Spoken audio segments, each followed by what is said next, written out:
கரூர் சம்பவம் தொடர்பாக தற்போது 3 உதவி ஆய்வாளர்கள் மீண்டும் ஆஜராகி இருக்கிறார்கள். மேலும் விவரங்களை எமது செய்தியாளர் மணிகண்டன் வழங்கிட கேட்கலாம். மணிகண்டன், முழு விவரங்கள் என பதிவு பண்ணுங்க. வணக்கம்.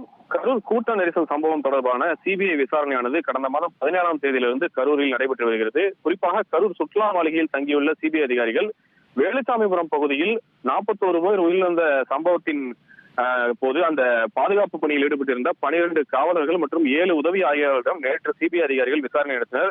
அந்த விசாரணை முடிந்து நேற்று இரவு அவர்கள் சென்ற நிலையில் விசாரணைக்கு வந்த ஒரு சில உதவி ஆய்வாளர்களிடம் நேரம் கடந்ததால் விசாரணை முழுமையாக முடியவில்லை என்று கூறப்படுகிறது. இதன் காரணமாக நேற்று விசாரணைக்கு வந்த 7 உதவி ஆய்வாளர்களில் இன்று மீண்டும் 3 சிறப்பு உதவி ஆய்வாளர்கள் உட்பட உதவி ஆய்வாளர்கள் 3 பேர் விசாரணைக்கு மீண்டும் ஆஜராகி இருக்கின்றனர்.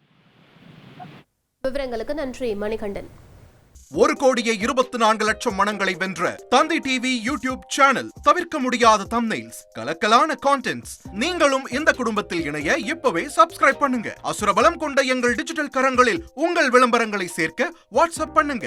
8939888378. Email advtthanditv@dttv.in.